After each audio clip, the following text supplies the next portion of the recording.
నమస్తే, welcome to our channel. నేను ప్రియా కౌశిక్. రీసెంట్గా రిలీజ్ అయిన గేమ్ చేంజర్ మూవీ గురించి మిక్స్డ్ టాక్ వస్తుంది. అయితే మన ఛానల్లో కూడా డాక్టర్ రాఘవ సతీష్ శర్మ గారు మూవీ అంతంతగా మాత్రమే ఆడుతుంది అని చెప్పారు. అయితే నాకు ఎగ్జాక్ట్లీ కావాల్సింది కూడా ఇలాంటి వారే. ఎందుకంటే ఒక ఫిలిం క్రిటిక్నో లేకపోతే మూవీ లవర్స్నో రెగ్యులర్గా మూవీస్ గురించి మాట్లాడే వారినో తీసుకొని వస్తే వాళ్ళు డెఫినెట్గా ఒక్క సైడ్ వర్షనే చెప్తారు. కానీ మనకి ఇలాంటి వారు ఆల్రెడీ పుష్ప 2 గురించి చెప్పారు. ఆయన పుష్ప 2 ముహూర్తం బాగాలేదు, దానివల్ల కొన్ని అవాంతరాలు వస్తాయి అని చాలా పెద్దవే విన్నాం మనం పుష్ప 2కి సంబంధించి. అయితే ఇప్పుడు గేమ్ చేంజర్ కూడా ఆయన ఆడదు అని చెప్పారు. కానీ ఇందులో ఆయనను ఇంట్రడ్యూస్ చేసే ముందు ఒక ముఖ్య గమనిక, ఈ సినిమా డెఫినెట్గా చూడకండి. గేమ్ చేంజర్ మూవీ ఎందుకు తెలుసా?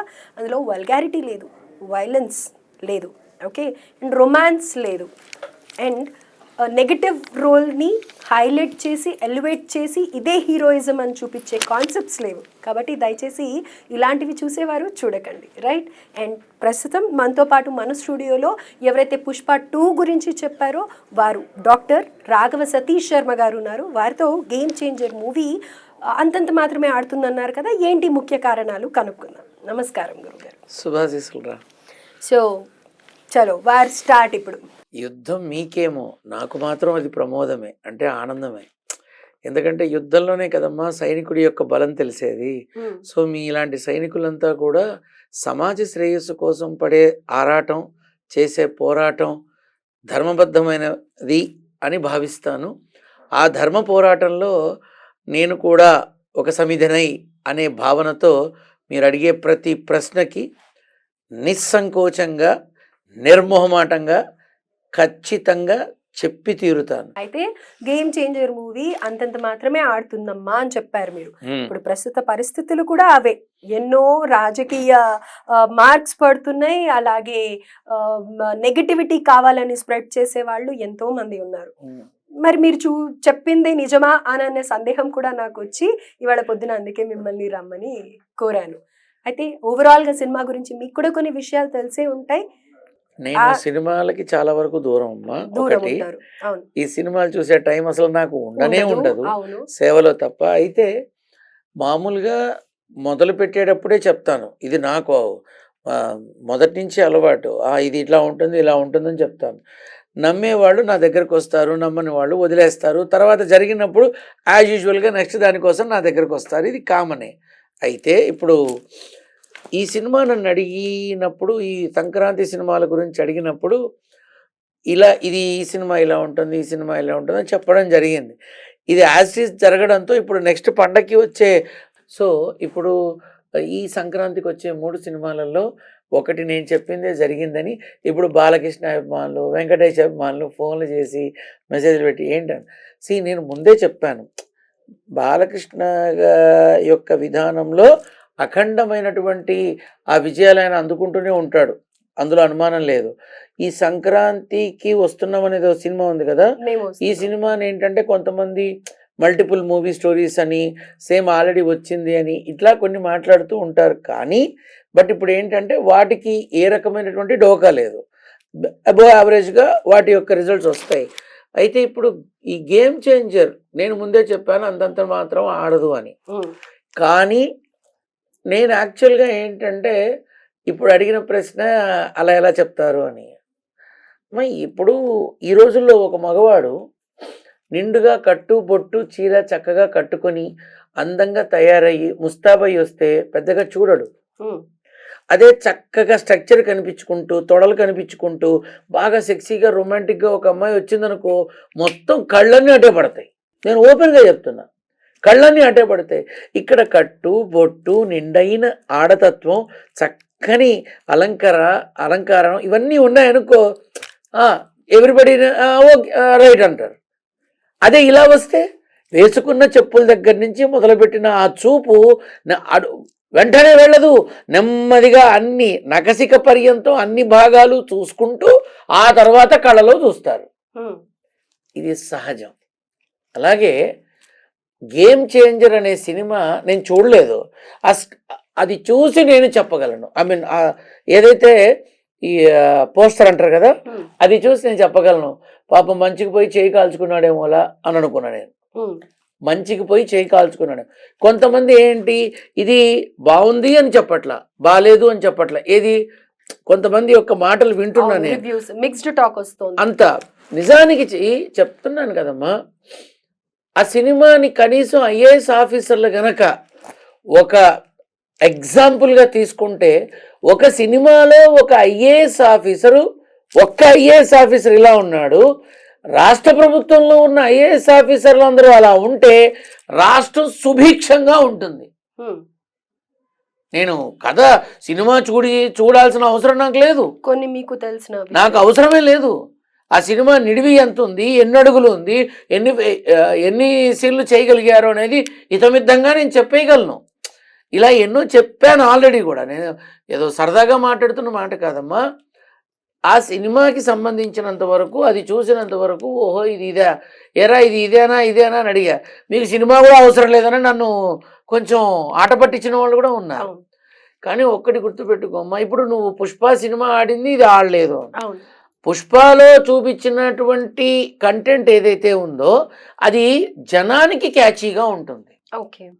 ఈ సినిమాలో ఏదైతే కంటెంట్ ఉందో ఇది ప్రస్తుత రాజకీయాలని, ప్రస్తుతం ఉన్నటువంటి ఇష్యూస్ని, ప్రస్తుతం జరుగుతున్నటువంటి కథనాలని దృష్టిలో పెట్టుకొని మాట్లాడటం వల్ల వాళ్ళు మెగా ఫ్యామిలీ కాబట్టి అలా చేశారా అనే మాట వస్తుంది. నిజానికి మాదక ద్రవ్యాల మీద ప్రతి తెలుగు సినీ రంగ ప్రముఖులు వాళ్ళు చెప్పారు, 1 నిమిషం పాటు మీరు వాడకండ్రా నాన్న అని. అదే విషయాన్ని ఇంకొంచెం ఎలాబరేట్ చేసి చెప్పారు, నచ్చలా. అదే ఒక నెగిటివిటీని స్ప్రెడ్ చేసే విధానంలో జస్ట్ చిన్న రీల్ వదిలితేనే మొత్తం అంతా ఫైర్ అయిపోయింది. అంటే ఏంటి, జనానికి మాదక ద్రవ్యాల గురించి, జరుగుతున్నటువంటి తప్పుల గురించి, పక్కదారి పట్టేటటువంటి ప్రభుత్వ పథకాల గురించి, అసలు అర్థం కాకుండా పోతున్నటువంటి పేదవాడి వరాల గురించి ఏవైతే ఉన్నాయో ఇవి చెప్పే ప్రయత్నం చేసిన సినిమా గేమ్ చేంజర్. అంటే ఒక ఐఏఎస్ ఆఫీసర్ తన యొక్క ఆలోచనల్ని చంపుకొని, తన బాధ్యతల్ని చంపుకొని ఎంతకని నిలబడతాడు, ఎక్కడో అక్కడ బరస్ట్ అవుతాడు. ఆ బరస్ట్ కనుక ఒక ఐఏఎస్ ఆఫీసర్ కనుక బరస్ట్ అయితే ఎలా ఉంటుందో ఆ సినిమా అలా ఉంది. ఇప్పుడు ఒక ఐపీఎస్ ఆఫీసర్ ఉన్నాడమ్మా, నిజాయితీగా మమ్మల్ని ఉద్యోగం చేసుకొనిస్తే క్రైమ్ రేట్ అనేది మేము చూపిస్తాం, ఏ రేంజ్లో ఉంటుందో, ఎంత తగ్గుతుందో చూపిస్తాం అని అంటారు. ఒక ఐపీఎస్ ఆఫీసరే ఎలా అంటే రాష్ట్రానికి ఉన్న ఐపీఎస్ ఆఫీసర్లు అందరూ కలిసి ఒక్కసారి నిర్ణయం తీసుకుంటే రాష్ట్రం ఎలా ఉంటుంది? క్రిమికీటకాదుల్ని, పురుగు పుట్రని మొత్తం అదేదో పురుగుల మందు కొట్టి చంపేసినట్టుగా వాళ్ళు ఏమిటో చేసి చూపిస్తారు. అప్పుడు ఇక క్రైమ్ రేట్ అనే దానికి అవకాశం ఏముంది? బట్ ఎంతమంది ఇష్టపూర్వకంగా వాళ్ళ బాధ్యతలు నిర్వహిస్తున్నారు? నేను చచ్చిపోయేలోగా కోరుకుంటాను, అద్భుతమైన ప్రతిభాశాలి, అనన్యమైన ప్రతిభాశాలి, బ్రహ్మాండంగా చదివి ఐపీఎస్ పట్టభద్రుడై మొత్తం చట్టం, న్యాయం అన్నీ తెలిసిన వాడు హోంమంత్రి అయ్యి రాష్ట్రంలో ఉన్నటువంటి క్రైమ్ వరల్డ్ మొత్తాన్ని నాశనం చేస్తే చూడాలని కోరికగా ఉంది. కానీ రాజకీయాలనుకో, పార్టీలనుకో అయ్యే హోంమంత్రులు వేరు, మిగతా వాళ్ళు వేరు. అంటే నేను దీన్ని ఎక్కువ ఆశపడుతూ ఉంటాను. ఇప్పుడున్న వాళ్ళని నేను తప్పు పట్టట్లా. చాలామంది ఏంటంటే అసలు ఏమాత్రం వాల్యూ లేని వాళ్ళకు కూడా మేము వంగి సలాములు కొడతామని ఆఫీసర్లను చూశాను నేను. ఏమాత్రం నాలెడ్జ్ లేని వాళ్ళకు కూడా మేము వాళ్ళతో చెప్పించుకోవాల్సి వస్తుందని బాధపడే వాళ్ళని చూసాం. సొసైటీలో ఇది అందరికీ తెలుసమ్మా, ఎవరు వచ్చి ముందుకు మాట్లాడరు, ఇదంతే, we have to accept it. అయితే రామ్ చరణ్ గురించి ఏమంటారు అమ్మ? రామ్ చరణ్ ఈజ్ కంప్లీట్లీ తను ఒక పూత పూసిన నటుడు. అంటే ఇప్పుడు మన ఇండస్ట్రీలో చాలామంది నటులు, చాలా అద్భుతమైన నటులు ఉన్నారు, కొత్త హీరోలు కానీ పాత హీరోలు కానీ, సమస్తం నా దృష్టిలో అందరూ ఎక్కడో అక్కడ వాళ్ళు ఏమిటో నిరూపించుకున్న నటీనటులే. అయితే ఈ రామ్ చరణ్కి సంబంధించినంత వరకు వస్తే ప్రస్తుతం ఆ సినిమా ఏదైతే ఉందో 1 మ్యాన్ ఆర్మీ అని చెప్తాను నేను. 1 మ్యాన్ ఆర్మీ నేను రామ్ చరణ్కి అసలు ఎవరికీ అభిమాని కాదు, నారసింహుడికే నేను అభిమాని, నారసింహుడికే బిడ్డని, అంతే, నాకు అందరూ సమానమే. ఆ సినిమా ఈరోజు ఇక్కడ దాకా రాగలిగింది, ఈ రకంగా సక్సెస్ అయింది అంటే దానికి కారణం కేవలం రామ్ చరణ్ మాత్రమే. ఆ సినిమాకి ఉన్న డ్రాబ్యాక్స్ ఏంటంటే సంగీతం ఒకటి, పాటలు ఒకటి, హీరోయిన్ ఒకటి, వీళ్ళంతా దానికి సరైన ఆయుధాలు కాదమ్మా, అస్సలు కాదు. అందుకే రామ్ చరణ్ని నేరుగా అన్న, is a one man army, తాను ఒక్కడే తన భుజస్కంధాల మీద వేసుకొని ముందుకు తీసుకొచ్చాడు. శంకర్ డైరెక్షన్ లోపం, శంకర్ది కాదమ్మా, అసలు శంకర్ సినిమా కాదు అది. ఓకే, శంకర్ సినిమా కాదు. శంకర్ అప్పచెప్పిన తర్వాత కొన్ని మిగతా వాళ్ళు చేసేస్తే శంకర్ వచ్చి తర్వాత తను చూసి మిగతా ప్యాచప్ చేశాడేమో అనిపిస్తోంది. బికాజ్ ఇండియన్ 2 అనే సినిమా పెద్ద డిజాస్టర్, మీకు తెలుసో తెలియదు. శంకర్కి సంబంధించినంత వరకు ఇప్పుడు తను ఏ సినిమా చేసినా అలానే ఉంటుంది. ఓకే, ఏ సినిమా చేసినా అలానే ఉంటుంది ఇంకో 2 ఏళ్ళు. అయితే ఇది విజయ్ తలపతి రిజెక్ట్ చేసిన ఫిల్మ్ ని రామ్ చరణ్ తీసుకోవడం తప్పుగా భావిస్తున్నారు అందరూ. ఎందుకంటే రామ్ చరణ్ కి గ్లోబల్ స్టార్ అన్న పేరు వచ్చింది, సో ఆ గ్లోబల్ స్టార్ అన్న ట్యాగ్ తీసేసేలాగా ఉంది ఈ సినిమా అని అంటారు. నిజమేనా? పచ్చి అబద్ధం అమ్మా. ఎందుకంటే గేమ్ చేంజర్ సినిమాని కంప్లీట్గా పబ్లిక్లోకి, సొసైటీలోకి ఒక నెగిటివ్ ఎరా తీసుకురావాలి, అల్లు అర్జున్ని మించకూడదు అనేటటువంటి ఒక అపోహతో సాంకేతిక పరమైన పనులు జరుగుతున్నాయేమోనని నాకు అనిపిస్తోంది. అంటే కొంతమంది కేవలం కూర్చొని ఆ సినిమాని ఇది ఫ్లాపు, ఇది పనికిరాదు, ఇది ఇంతే, పాటలు లేవు, అది లేదు, ఇది లేదని 100లో ఉన్న 60 నెగిటివ్స్ ఉంటే 40 పాజిటివ్ ఉంటే ఈ 40ని కూడా 10 చేసి మిగతా వాటిని కూడా మొత్తం అంతా కలిపి 90ని 900గా చూపిస్తున్నారు. ఓకే, ఇప్పుడు సాంకేతిక పరంగా ఒక 100 మంది కూర్చొని సిస్టంలో గేమ్ చేంజర్ దరిద్రంగా ఉంది, గేమ్ చేంజర్ ఇలా ఉంది, గేమ్ చేంజర్ అలా ఉందని అదే పనిగా 24 గంటలు అదే కొడుతూ ఉన్నారనుకో, సో సక్సెస్ రేషియో చూస్తారు. దీనికి సక్సెస్ లేదు కాబట్టి ఈ సినిమా చెడ్డదన్న. మీ మాధ్యమం ద్వారా చెప్తున్నాను, ఒక ఐఏఎస్ ఆఫీసర్ ఎలా ఉండాలి వెళ్ళి చూడండి, ఒక రైతు బిడ్డ ఎలా ఉండాలి వెళ్ళి చూడండి, ప్రభుత్వ పథకం ప్రజలకి ఎందుకు చేరట్లేదు వెళ్ళి చూడండి. నేను సినిమాని సినిమాగానే చూడమంట, సినిమాని జీవితంలో పెట్టకండి అంట. కానీ కనీసం ఆలోచనలలో మార్పు రావాలి అంటే వెళ్ళి చూడండి ఆ సినిమాని. అంతెందుకమ్మా, రేపు సంక్రాంతి తర్వాత ఈ వచ్చే 2 సినిమాలు ఏవైతే ఉన్నాయో అవి కూడా రిలీజ్ అయిన తర్వాత ఈ సినిమా దొరకట్లేదని నెమ్మదిగా దానికి వెళ్ళిపోతూ ఉంటారు. గేమ్ చేంజర్ సినిమాకి నువ్వు రాసుకో 10వ తారీఖు అంటే నిన్న అనుకుంటా, 10 నుంచి 15వ తారీఖు వరకు ఉండే విధానం చూడు, 16వ తారీఖు తర్వాత అంటే 18 నుంచి మళ్ళీ గేమ్ చేంజర్కి వచ్చేటటువంటి రెస్పాన్స్ చూడు. మరి అసలు నాకు అర్థం కాని విషయం ఏంటంటే, గేమ్ చేంజర్ అంతంత మాత్రం అని చెప్పిన మీరే సినిమా గురించి మొత్తం పాజిటివ్ గా నేను గేమ్ చేంజర్ అంతంత మాత్రమే అని ఆ సినిమా కలెక్షన్స్ మీద చెప్పా, కథ గురించి చెప్పలా నేను. అవును, సో ఇప్పుడు కథ కూడా తెలుసు. నేను ఇప్పుడు కథ తెలుసుకోవాల్సిన అవసరం ఉంది. ఇప్పుడు మీరు ఖచ్చితంగా నిజం మాట్లాడతారు కదా, మరి నేను అడిగిన దానికి మీరు చెప్పగలరా అని అడిగావు. దేనికమ్మా అన్నా అంటే గేమ్ చేంజర్ సినిమాకి సంబంధించి వస్తున్న మిక్స్డ్ టాక్ ఏదైతే ఉందో దాని గురించి అన్నావు. మీరు అంతంత మాత్రాన అన్నావు, మిక్స్డ్ టాక్ కొంచెం అలానే ఉంది, కానీ నిజాయితీగా అసలు సినిమా గురించి మాట్లాడాలని ఉంది అని అన్నావు. అప్పుడే నేనన్నా తదాస్తు ఓకే అన్నా. నేనేమన్నా సినిమాకి వెళ్ళొచ్చానా? అసలు సినిమా చూసే టైం ఏంటి చచ్చిందా నాకు? కానీ వచ్చేటప్పుడు అసలు గేమ్ చేంజర్ ఏంటి అనేది పోస్టర్ చూసిన తర్వాత నాకు ఒకటి అర్థమైంది. సీతారామ గారి మనవరాల సినిమా, మనవరాల సినిమా అఖిల నాగేశ్వరరావు మీనాది, అది ఎక్కడానికి ఎన్ని రోజులు పట్టింది? జేవి సోమయాజులు గారి శంకరాభరణం సినిమా ఎక్కడానికి ఎన్ని రోజులు పట్టింది? సిరిసిరుమూవ ఆ రోజుల్లోనే సిరిసిరుమూవ ఎక్కడానికి ఎన్ని రోజులు పట్టింది? ఇవన్నీ కాదమ్మా, ఇప్పుడు ఉన్న స్థితిలో అసలు ఏ సినిమా 3 రోజులు ఆడితే గొప్ప అంటున్నారు కదా, రేపు 2 వారాలు ఆడినా నేను ఆశ్చర్యపోను. నీకు ఇప్పుడు సినిమా ఫలితం అడిగావు, చెప్పా. సినిమా గురించి ఇప్పుడు అడుగుతున్నావు, చెబుతున్నా. ఇప్పుడు పుష్ప సినిమా ఉందమ్మా, ఆ సినిమాలో ఈ కాలు నాదే, ఆ కాలు నాదే, నా కాలు మీద నా కాలు వేసుకున్నా అనే మాట ఉంది. ఇది ఇష్టపడతారు. నువ్వు రా అంటే నేను రా అంటాను రా. అదిలో నేను వచ్చేటప్పుడు నా పక్కన కారు నడిపే వ్యక్తి చెప్పాడు, గురుగారు అందులో ఒకటి ఉంటుంది, ఐఏఎస్ ఆఫీసర్ని తిడితే ఊరుకోడు, భలే చెప్తాడు, ఏమన్నాడు రా అని. అదేదో రా అంటే రా అంటాను. రేపు ఆ మాట ఎంత వైరల్ అవుతుందో చూడు. రైట్. నేను ఎవరికి వ్యతిరేకి ఉంది అంటే ఉందని చెప్తా, లేదంటే లేదని చెప్తా. ఇప్పుడు సినిమా నేను అంతంత మాత్రాన చిరంజీవి నా మీద ఏమన్నా ఉరిశిక్ష కేసు పెట్టిస్తాడా? ఆ మహానుభావుడు ఆయన మీద రాళ్ళేసినా కూడా ఒక్క మాట మాట్లాడని మృదు స్వభావి. ఇప్పుడు రామ్ చరణ్ ఇప్పుడు నేను చెప్పానని చెప్పి ఓ ₹1 కోటి నాకు గిఫ్ట్ పంపిస్తాడా? వచ్చిన నాకు వద్దు, నాకు అక్కర్లా. కానీ జరగవు అవి, అస్సలు జరగవు. కానీ నా పద్ధతి మాత్రం ఉన్నది మాట్లాడటమే.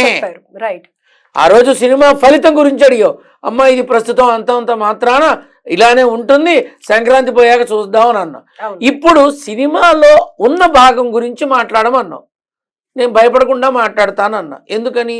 ఇప్పుడు అందులో బొడ్డు కిందకి లేవు, బొడ్డు కింద కట్టేది అట్రాక్షన్స్ లేవు, పిచ్చి పిచ్చి వేషాలు లేవు, పిచ్చి భాషలు లేవు, నీచ నికృష్టమైనటువంటి విధానం అసలే లేదు, సంగీతం పరమ చండాలంగా ఉంది, రామ్ చరణ్కి తగ్గట్టుగా లేనే లేదు. సో మైనస్ పాయింట్లని ఒక 100 మంది సిస్టమ్ మీద కూర్చొని చేస్తున్నారు అక్కడ. ఇది ఇలా ఉంది, ఇది అలా ఉంది, అలా ఉంది. అప్పుడు 100 మంది చెప్పే మాటలు 1 గంటలో కనీసం 1,00,000 కామెంట్ల రూపంలో బయటికి వెళితే సగటు మనిషి ఏమనుకుంటాడు? చూసేదాకా వాడికి తెలుస్తుందా సినిమా ఎలా ఉందో కదా. ఇప్పుడు ఎలాగైనా ఇప్పుడు బాలీవుడ్లో అమ్మ షారూఖ్ ఖాన్ని దెబ్బతీసే స్థాయిలో పుష్ప ఉందా? ఇప్పుడు తెలుగు సినిమాలను అక్కడికి రానివ్వడానికి ఆలోచిస్తారుగా. కింగ్ కాంగ్ని సల్మాన్ ఖాన్ని ఓవర్లాప్ చేయనివ్వరుగా, వాళ్ళ ప్రయత్నంలో వాళ్ళు ఉంటారుగా. వాళ్ళు ఏం పిచ్చోళ్ళ? అయిపోయాడు ముగిసిపోయింది అనుకున్న టైంలో బాంబేలో ఉన్నటువంటి నా శిష్యులు కొంతమంది షారూఖ్ ఖాన్ సినిమా అప్పుడు వస్తుంటే కొన్ని కోట్లలో పందాలు పెట్టుకున్నారట వాళ్ళు. నాకు తెలియదు, నేను చూడలేదు. మీ మాట మీద డిపెండ్ అయి ఉంది మా బ్రతుకు అని అన్నారు.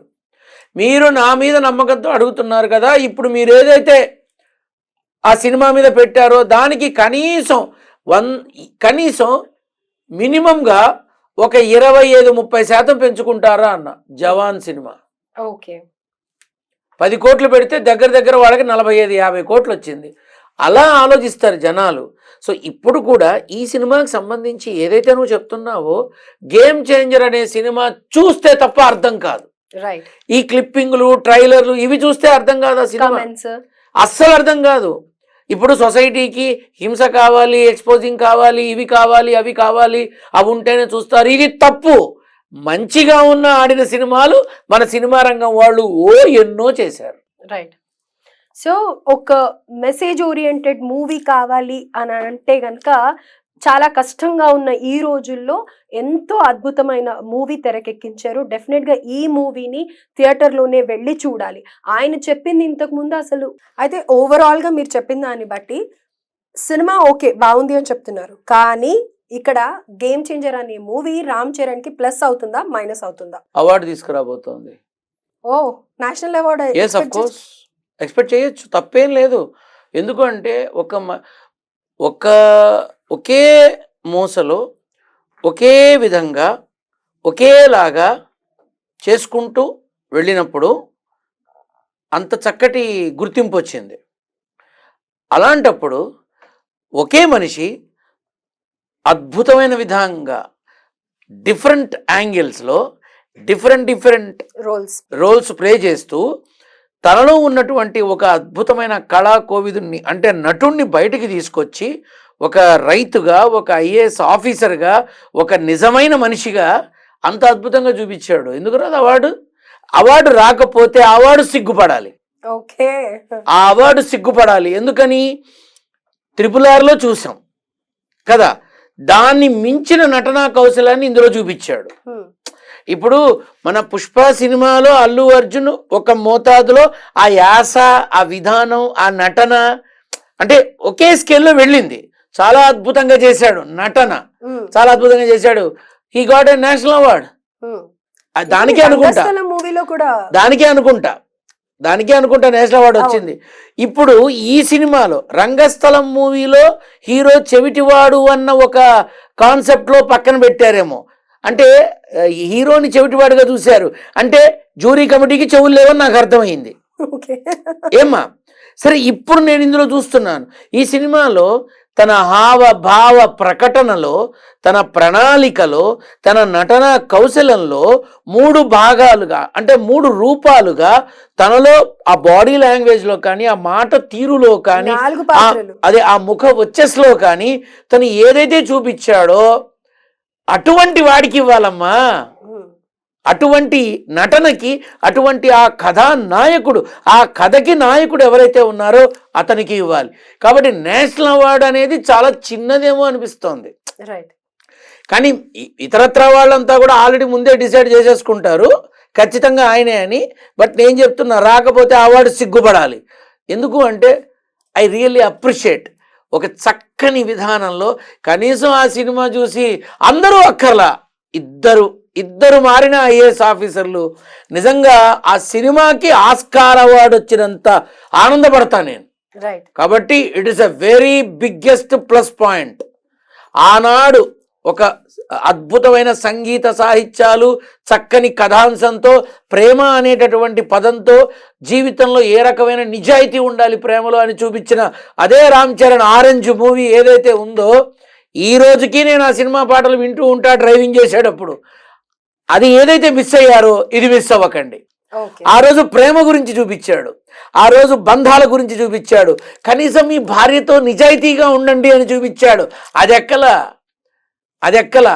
కానీ ఈ సినిమా మన క్యారెక్టర్లు, సొసైటీ, మన అలవాట్లు, ఇతరుల పట్ల మనం ఉండాల్సిన విధానం, ఉద్యోగస్తులుగా మన ధర్మం, ఇన్ని అద్భుతమైనటువంటి విధానాలన్నీ ఉన్నాయి. కాబట్టి దయచేసి నా సలహా ఏంటంటే అట్లీస్ట్ ఒకసారి ఆలోచన చేసి పరికించండి. ఎవరో 100 మంది 4 అంతస్తుల్లో కూర్చొని టపా టపా టపా టపా ఈ సినిమా చెత్త, ఈ సినిమా బాగాలేదని కామెంట్లు పెట్టినంత మాత్రాన ఎదిగే మొక్కని ఎవరు ఆపలేరు. రామ్ చరణ్ భవితవ్యం కూడా అంతే, ఎవరు ఆపలేరు. రైట్, మీరు పెద్ద స్టేట్మెంట్ పాస్ చేశారు. నేషనల్ అవార్డు వస్తుంది, రాకపోతే నేషనల్ అవార్డుకి సిగ్గు చేయటం అని ఖచ్చితంగా. అయితే ఈ వీడియో మనం డెఫినెట్ గా సోషల్ మీడియాలో పెడతాం కాబట్టి ఈ వీడియో అలానే ఉంటుంది. ఎడిట్ చెయ్యకూడదని నేనే చెప్పా. రైట్, ఎడిట్ చెయ్యకూడదని నేనే చెప్పా. ఎందుకు చెప్పాను? నిజం మాట్లాడేవాడు నారసింహ బిడ్డమ్మ, భయపడేది అవతలవాడు. ఇప్పుడు అవార్డే సిగ్గుపడాలి అంతే. ఇప్పుడు నేను ఒక్క మాట మాట్లాడతా, స్వాతిముత్యమైనటువంటి కమల్ హాసన్ సినిమా కానీ, ఆపద్బాంధవుడిలో చేసినటువంటి చిరంజీవి గారికి కానీ, అసలు ఇవన్నీ కాదు, పున్నమి నాగు అనే సినిమాలో చిరంజీవి నటనకి ఎటువంటి గుర్తింపు రావాలి? ఏమిచ్చి చచ్చారు? ఇక్కడ నటనకి ప్రాధాన్యం ఉండదమ్మా, నానా అడ్డమైన వాటికి ఉంటాయి. తర్వాత ఇంకేం లేదు. నేను ఇంత ఖచ్చితంగా మాట్లాడతా. ఒక మనిషి 4 క్యారెక్టర్లు అంటున్నావు, నేను 3 అనుకున్నా ఆ పోస్టర్లు చూసి.